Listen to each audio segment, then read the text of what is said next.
안녕하십니까.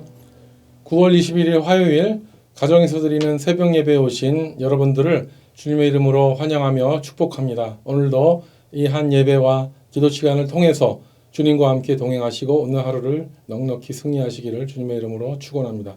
이 시간 다 함께 찬송가 212장 겸손히 주를 섬길 때를 음원 반주에 맞추어 함께 찬양하겠습니다.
함께 기도드리겠습니다. 온 우주의 창조주이시고 우리의 모든 생사화복을 주관하시는 아버지 하나님, 이 아침에 우리의 삶의 주인이신 하나님께 모든 경배와 찬양을 올려드립니다.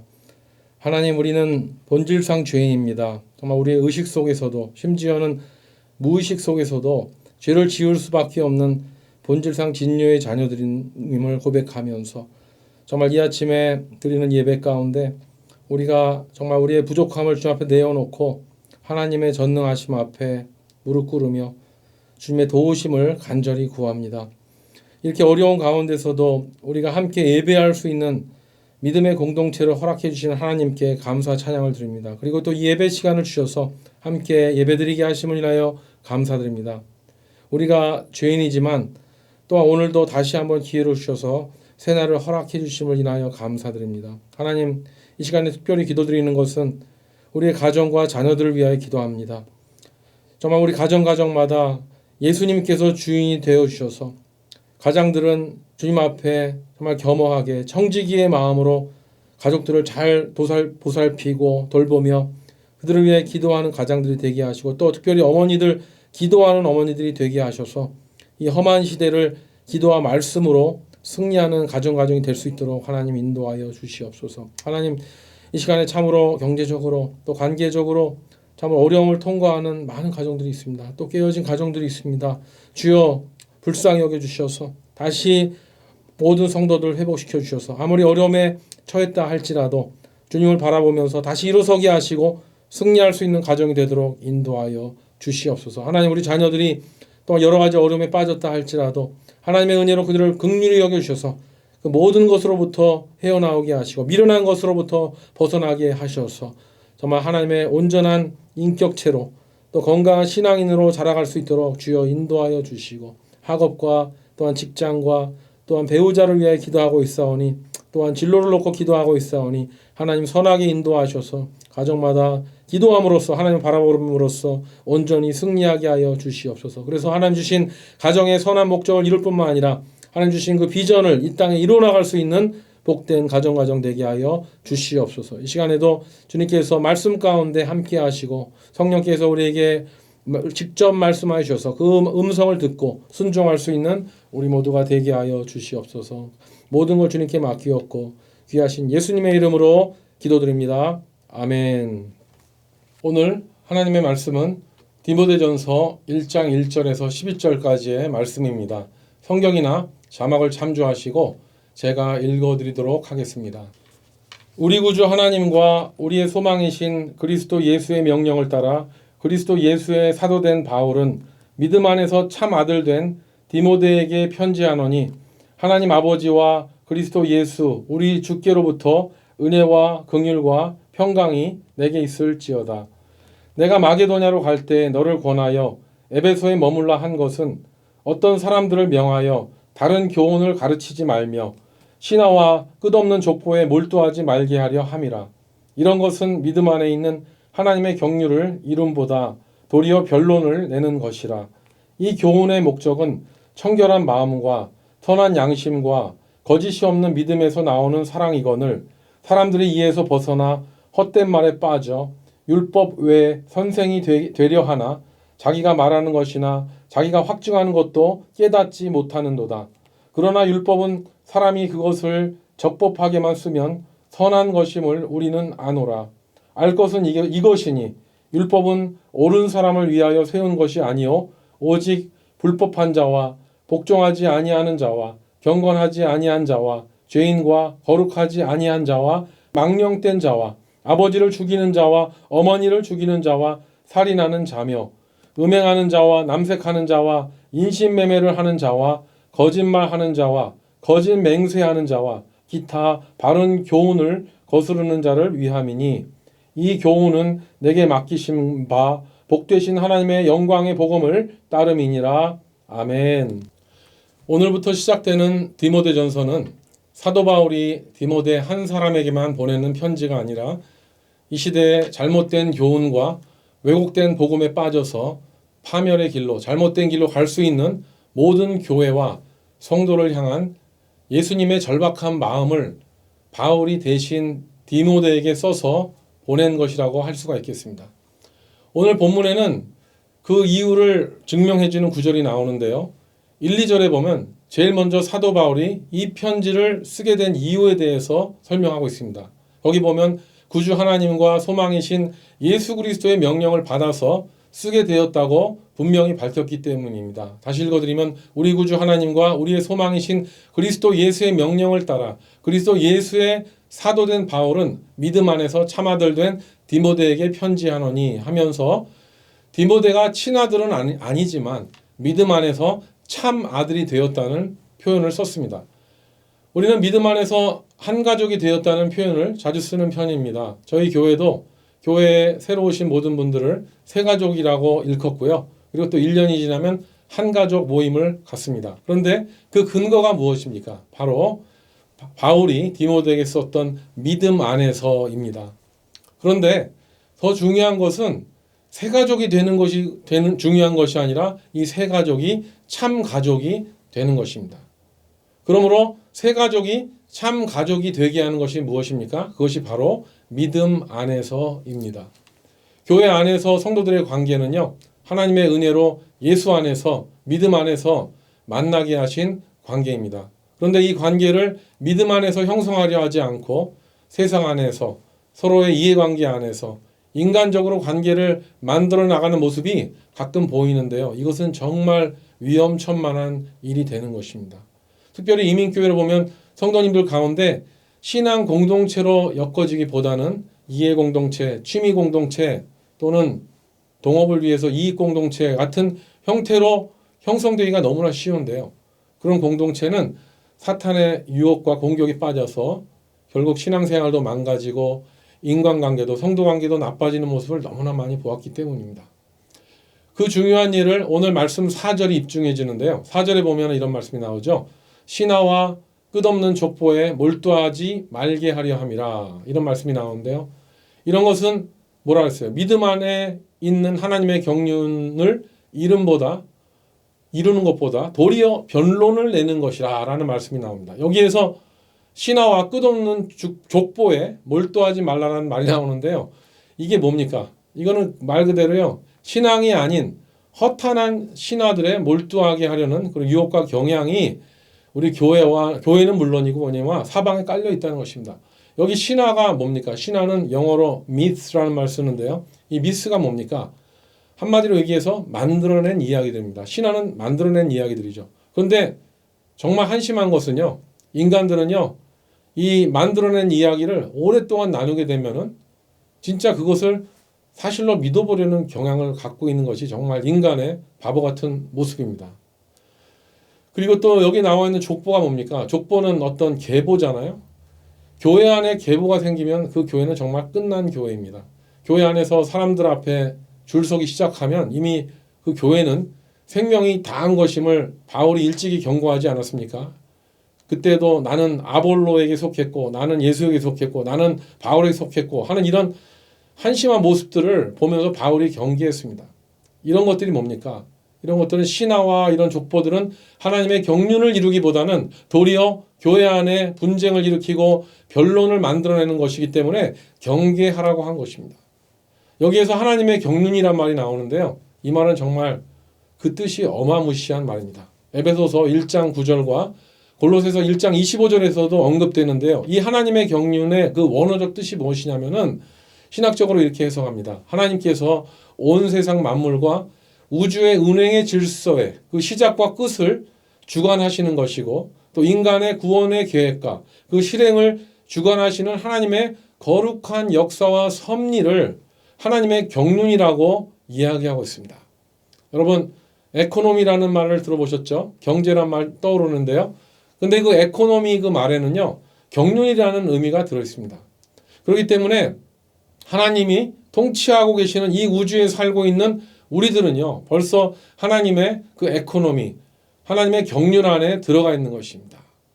그래서 우리가 그 하나님의 경륜 안에서 하나님의 자녀로 구원받은 백성으로 통치를 받는 유일한 길은 바로 뭐예요? 오늘 나온 말씀과 같이 믿음 안에서 밖에 그 하나님의 그 경륜에 들어갈 수 있는 길이 없다는 것입니다. 그래서 오늘 우리가 본문을 통해서 우리가 정말 올바른 신앙생활을 하기 위해서 세 가지 중요한 그런 신앙의 지침을 나누고자 하는데요. 첫 번째로 가장 중요한 것은 바로 믿음 안에서 우리는 신앙생활을 해야 한다는 것입니다. 이거는 너무나 당연한 이야기 같이 들리는데요. 방금 전에 언급한 대로요. 교회 안에서는 절대로 세상적인 이해관계가 엮어져서 그걸로 그 성도들의 관계가 형성되어서는 안 된다는 거예요. 오직 그 믿음 안에서만 관계가 엮어져야지만이 하나님의 경륜 안에 들어갈 수 있다는 것입니다. 그래서 우리는 정말 신앙생활 하다 보면은요, 우리의 경험 안에서, 또 우리의 관계 안에서 그렇게 안일하게 신앙생활을 하는 경우가 많이 있습니다. 저 또한 정말 그런 유혹과 타성에 빠지기가 너무 쉬운 것을 제 자신도 발견했습니다. 우리가 만일 믿음 안에서 신앙생활을 하지 않고요, 이해관계 안에서 신앙생활하고 이익관계에 엮어서 신앙생활을 하고 있다면 그것은 정말 우리 신앙을 병들게 하고 우리 신앙이 건강하게 성장하지 못하게 한다는 중요한 원인이라는 것을 우리는 반드시 기억해야 된다는 것입니다. 그래야지 우리가 정말 믿음 안에서 신앙생활을 해야지만이 나도 살고 교회도 살아나게 될 줄 믿습니다. 그런데 우리는 인민생활이 어려우니까 그냥 외로우니까 너무나 쉽게 인간적으로 친해집니다. 그런데 이것도 굉장히 조심해야 됩니다. 서로 너무나 빨리 쉽게 친해졌는데요. 이 관계는 너무 또 쉽게 깨질 수가 있죠. 정말 사소한 실수로 서로의 감정을 건들거나 또 사생활에 침해했을 때는요. 이것으로 인해서 관계가 깨질 뿐만 아니라 그 가정도 흔들리고 심지어는 교회를 떠나가는 그런 경우도 많이 보았기 때문입니다. 정말 두렵습니다. 우리는 두렵고 떨림으로 정말 기도하는 마음으로 이 관계를 믿음 안에서의 신앙생활을 해야 됩니다. 그리고 또 뭡니까? 믿음 안에서 살아야 되는데 정말 교회 안에서 이 허탄한 그런 신화들을 만들어내고 이야기들을 만들어내고 또 학연이나 지연이나 뭐 이런 것들을 엮어서 계보나 이런 족보를 만들면 절대 안 된다는 것이죠. 이거는 교회의 존재를 위협하는 아주 암 같은 요소가 된다는 것입니다. 그래서 우리는 정말 하나님의 그런 경륜 안에 살기 위해서 우리는 그 어떤 요소들도 배제하고 오직 믿음 안에서만 신앙생활 하시기를 주님의 이름으로 축원합니다. 둘째로 우리는 사랑 안에서 신앙생활을 해야 됩니다. 5절에 보면 이 교훈의 목적은 청결한 마음과 선한 양심과 거짓이 없는 믿음에서 나오는 사랑이거늘 이렇게 나와 있습니다. 그러니까 여기서 뭐예요? 이 교훈의 목적은 이렇게 했는데 그 결론이 뭡니까? 이 교훈이란 바로 사도 바울이 증거한 하나님의 목적인데 이 교훈의 목적이 뭐라고 했어요? 사랑이라고 했습니다. 한마디로 얘기해서 이 교훈이 뭐예요? 하나님의 복음의 목적은 사랑이다. 물론 이 교훈이 나오고 이 복음이 증거된 그 배경 가운데는 여기 말씀에 나온 대로 청결한 마음과 또 선한 양심과 거짓이 없는 믿음 가운데 그 복음이 증거되어질 때 능력이 있지만 그 결론은 뭐라 했어요? 사랑이에요. 만약 복음 안에 사랑이 없다면 그것이 복음이 되겠습니까? 그거는 그냥 교리이지 다른 종교와 별반 다를 바가 없는 것입니다. 우리가 지금 복음 안에서 자유를 누리고 복음 안에서 예수 안에서 평강을 누리는 이유가 무엇입니까? 그것은 바로 뭐예요? 우리가 아직 죄인 되었을 때 우리를 위해서 십자가에서 죽으신 예수님의 그 사랑 때문에 예수님의 사랑 때문에 우리가 구원받았기 때문에 그 사랑 안에서 신앙생활을 해야 되는 줄 믿습니다. 요즘에는 그 예수님의 사랑에 대해서 이렇게 좀 많이 좀 안 부르는 것 같은데 옛날에 복음성가 80년대 많이 불렀죠. 예수님의 사랑 신기하고 놀라워 이것도 있고 또 뭐 이런 복음성가도 있었죠. 예수님 때문에 형제를 사랑합니다. 예수 짝짝짝 뭐 이렇게 했었는데 요즘에는 너무 예수님의 사랑을 우리가 찬양으로 많이 안 불러서 그런지 예수님의 이름을 너무 안 부르니까 예수님 너무 심심하셔서 빨리 재림하실지도 모르겠습니다만 우리는 예수님의 사랑을 받은 자로서 그 사랑 안에서 살아야 되는 줄 믿습니다. 그 사랑 안에서 신앙생활을 하는 성도에게야말로 그는 가장 건강하고 아름다운 그런 신앙생활을 하게 되는 줄 믿습니다. 그렇기 때문에 복음의 본질이 무엇입니까? 바로 그것은 예수님의 사랑을 내가 받고 또 내가 받은 그 사랑을 누구에게? 나의 가족과 배우자와 이웃에게 나눠야 된다는 것이 그것이 온전한 사랑 안에 거하는 삶입니다. 그렇게 그것을 실천하며 살아나갈 때 어떻게 됩니까? 그 성도의 삶은 그냥 그 성도만 보아도 청결한 마음이 보이고요. 그리고 선한 양심이 회복되어지는 모습이 보이고 또 거짓 없는 믿음으로 하나님께 영광을 올려드리는 삶을 살게 되는 줄 믿습니다. 그리고 세 번째로 우리는 율법이 아닌 하나님의 영광의 복음을 위하여 신앙생활을 해야 됩니다. 신앙생활을 오래 하면 할수록 빠지기 쉬운 함정이 무엇입니까? 그것은 율법적인 신앙입니다. 그것을 늘 경계해야 되는데요. 오늘 본문 11절에 보면 이런 말씀이 나오죠. 이 교훈은 내게 맡기신 바 복되신 하나님의 영광의 복음을 따름이니라 라는 말씀이 나와 있습니다.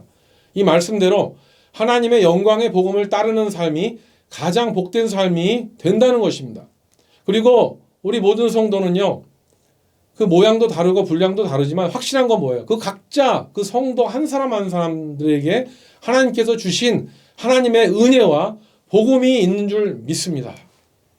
그런데 우리는 가끔 하나님께서 우리에게 맡겨주시는 그 은혜와 하나님의 그 영광의 복음을 따르기보다는 내가 만든 율법을 따르고요. 내가 복음을 믿는 경우가 많습니다. 내 마음대로 하는 복음을 내가 복음이라고 하지 않습니까? 우리는 정말 그러면서 어떻게 합니까? 율법에 대해서는 또 굉장히 이분시켜요. 우리 삶에 대해서 또 굉장히 다른 영역의 형태로 신앙의 형태로 취급을 하게 되는데 그렇지가 않습니다. 내가 신앙생활을 오래 했다고 한 사람일수록 정말 경계해야 되는 것이 바로 율법적인 신앙생활인데요.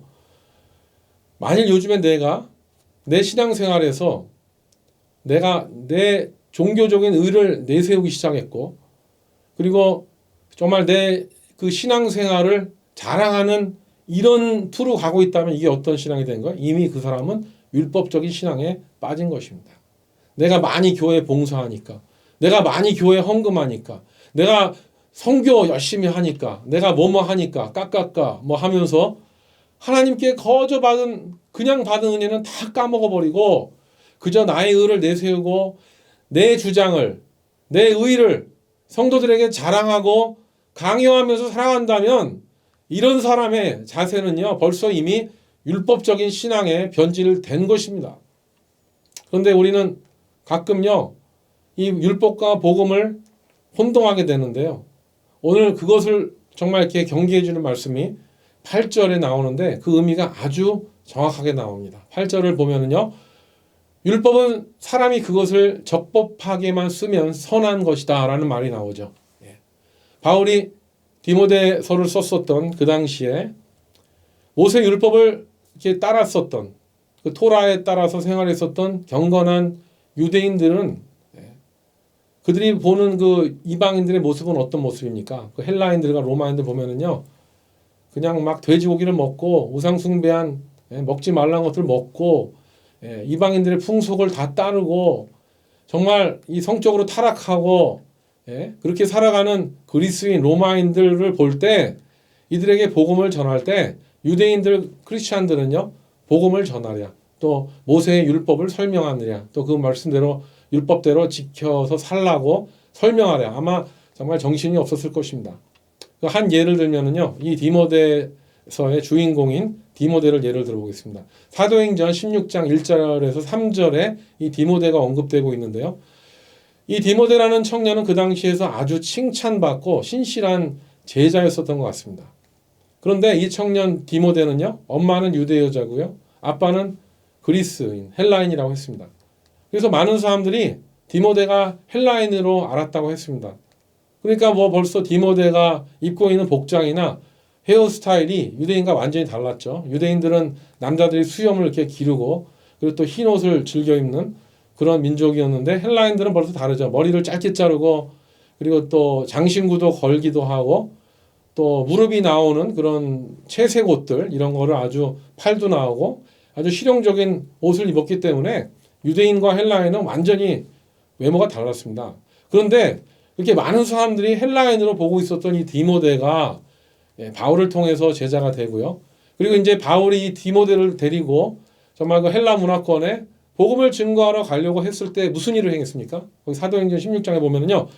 유대인의 규례대로 할 일을 행했다고 합니다. 그런데 이거는 말이 그렇지. 그 당시에 그 청년 나이 때 마취제도 없고 항생제도 없었던 그때에 이 헬라 청년을 할례했다는 거는요. 이건 보통 뉴스가 아니에요. 디모데는 헬라인이었는데 유대인들의 전통을 따라서 할 일을 했다. 이것이 상당히 많은 충격을 줬을 것 같습니다. 그런데 그 16장에 사도행전에 어떤 얘기가 나옵니까? 여기 보면은 바울이 이 할례 받은 디모데를 데리고 여러 성을 다니면서 말씀을 증거할 때 그리고 또 증거만 할 뿐만 아니라 가는 곳마다 작정한 규례들을 성도들에게 주어서 지키게 했다는 말이 나옵니다. 그런데 놀라운 사실은 어떤 일이 일어났냐면 이 많은 이방 교회에 믿음이 굳건해지고 교인의 수가 날마다 늘었다는 그 기록이 나온 거예요. 이게 뭘 정말 얘기하는 것입니까? 이 디모데라는 이 한 청년이 또 그렇게 복음으로 변화될 뿐만 아니라 또 율법의 중요성을 가지고 또 이렇게 적용을 했을 때 오히려 이렇게 타락하고 기준이 없었던 그런 교회 가운데 이 유대인들의 율법이 그들을 다시 정신을 차리게 하고 교회가 부흥하게 하는 역할을 했다는 거예요. 그리고 또 그 16장에 또 이런 부분이 나오죠. 결국은 사도 바울이 복음을 증거하러 오늘 본문에도 나왔지만 마게도냐로 갔다 그러는데 원래 어디로 가려고 했습니까? 아시아로 가려고 했죠. 그런데 아시아로 가려고 하는 것을 예수의 영이 허락하지 않았다는 얘기가 나옵니다. 당시에는요 아시아가 훨씬 더 경건하고 종교적인 지역이었습니다. 그래서 그쪽에 복음을 증거하려는데 반대로 이 서방 세계는 어때요? 거기는 정말 정말 타락하고 야만적인 그런 야만족들이 북쪽에 있고 서쪽에는 그 타락한 문명이 유럽에 있는 그런 아주 죄악이 창궐한 그쪽으로 복음을 먼저 증거하라는 하나님의 그 섭리를 사도 바울이 그 음성으로 들은 것입니다. 그렇기 때문에 그들에게는 율법이 없었잖아요. 그래서 우리는 이 율법이 이 신앙인에게 있어서 또한 얼마나 중요한 사실인가를 하나님이 우리에게 허락하신 것을 반드시 기억해야 된다는 것이죠. 그래서 이 사실은 지금 시대에도 적용이 돼야 돼요. 서방 세계에는요, 계몽 시대를 걸치면서 다른 나라들을 너무 쉽게 침공하고 다른 대륙을 가서 식민지로 삼아버리고 그 식민지 경영을 하기 위해서 일찍이 노예 제도를 합법화시켰고요. 그리고 지금은 어떻습니까? 이 서방 세계가 주도가 돼서 이 현대에는 여성들을 성을 상품화하고 또 많은 여성들이 죄짓기에서 음란에 빠지게 하고 또 남자들까지 음행하게 하고요. 또 그것도 부족해서는 이제는 어떻습니까? 이 서방 사회를 중심으로 해서 동성애를 합법화하고 이제는 트랜스젠더까지 이런 수관들까지 이 유럽에서는 합법화하려고는 이런 정말 폐역하고 배역한 타락한 이 시대를 살아가는 이 사람들에게 성경은 분명하게 얘기하고 있죠. 그렇게 살면 안 된다고, 그렇게 살면 망한다고 심각하게 경고를 하고 있습니다. 이것이 정말 율법을 잘 사용할 때 인간에게 유익하다는 것이죠. 하나님께서는 그 광야에 있는 그 하나님의 백성들이 정말 잘 되고 정말 형통하게 하기 위해서 십계명을 준 것입니다. 그리고 그 십계명대로 살아갈 때 하나님은 기뻐하실 줄 믿습니다. 사랑하는 우리 성도 여러분, 우리는 가끔 우리 죄를 합법하기 위해서 복음을 싸구려 복음으로 전락시키는 경우가 있습니다. 절대로 그래서는 안 됩니다. 하나님의 아들 예수 그리스도가 십자가에서 피와 눈물로 이룩하신 그 귀하고 값진 복음을 우리는 기억하면서, 물론 그것을 우리에 너무나 값도 치지 않고 헐값으로 우리에게 주셨지만 그 희생은 너무나 귀한 것입니다. 그 값진 희생이 헛되게 되지 않도록 하나님께서 우리에게 주신 그 계명들, 또 율법들, 하나님이 예수님을 통하여 컨펌해 주셨잖아요. 세 계명, 두 가지로 요약되죠. 주 너의 하나님을 마음을 다하여, 목숨을 다하여, 힘을 다하여 사랑하고, 또 동시에 내 이웃을 내 몸과 같이 사랑하라는 예수님의 뜻을 우리가 우리의 삶에, 우리 이 땅 가운데 이루며 살아가야 될 줄 믿습니다. 그렇게 살아가려고 애를 쓴다면 성령께서 도우셔서 우리가 십계명도 당연히 잘 지키면서 살아가게 될 줄 믿습니다. 그렇게 그리스도 안에서 선한 양심과 청결한 마음을 회복하시고 오늘도 거짓 없는 참 믿음으로 또 많은 영혼들에게 예수님의 사랑과 복음을 증거하시는 저와 여러분이 되시기를 주님의 이름으로 축원합니다. 아멘입니다. 우리 함께 기도하겠습니다. 하나님 아버지, 우리는 이 죄악된 시대를 살아나가면서 이 세상을 탓하면서 참으로 우리가 주님 앞에 더 회개하고 민감하게 살아가야 된다는 것을 잃어버리고 정말 율법이 주신 그 정신을 잃어버리고 살을 때가 너무나도 많았습니다. 하지만 우리가 예수님께서 말씀하신 대로 정말 예수님의 사랑으로 우리가 먼저 변화되었을 때 하나님이 주신 그 계명을 사랑하고 지키려고 한다는 그런 신앙인의 자세를 우리가 돌아보게 하셔서 그동안 우리가 교회 생활을 하면서 이 신앙생활이 종교생활이 되어버렸고 내가 복음이 되어서 내 경험으로 또 나의 이익을 위해서 했던 모든 죄악과 허물을 용서하여 주셔서 이제는 믿음 안에서 신앙생활하게 하여 주시옵시고 그리스도의 사랑 안에서 신앙생활할 수 있도록 도와주셔서 무엇보다도 하나님의 영광의 복음을 위하여 우리가 신앙생활함으로써 우리를 타락하게 하고 교회를 무너뜨리는 모든 사탄 마귀의 공격을 분별하게 하셔서 그것을 정말 예수님의 이름으로 무찌르며 승리하며 신앙생활할 수 있는 우리 모두가 되게 하여 주시옵소서. 하나님, 기도하옵기는 주변에 많은 분들이 이런 문제 때문에 실족하여 교회를 떠나고 또 시험에 들어있고 또 어려움에 빠져있는 분들이 많이 계십니다. 주여, 이 모든 분들을 불쌍히 여겨주셔서 주님의 방법으로 회복시켜 주시고 또 그들의 관계도 성도들의 관계도 다시 회복시켜 주셔서 그들도 믿음 안에서 그리스도의 사랑 안에서 건강한 신앙인으로 다시 돌아올 수 있도록 은혜 내려 주시옵소서. 우리가 정말 살아도 그 주님의 복음을 위해 살고 죽어도 그 복음을 위해서 살아갈 수 있도록 우리 마음을 늘 하나님의 말씀 앞에 비추며 기도하며 하나님을 생각하며 오늘도 정말 승리하며 살아나갈 수 있는 우리 모두가 되게 하여 주시옵소서. 오늘도 모든 하루의 모든 것들을 주님께 다 올려드리기를 원하옵고 주님의 뜻에 순종하기 원하며 귀하신 예수님의 이름으로 기도드립니다. 아멘.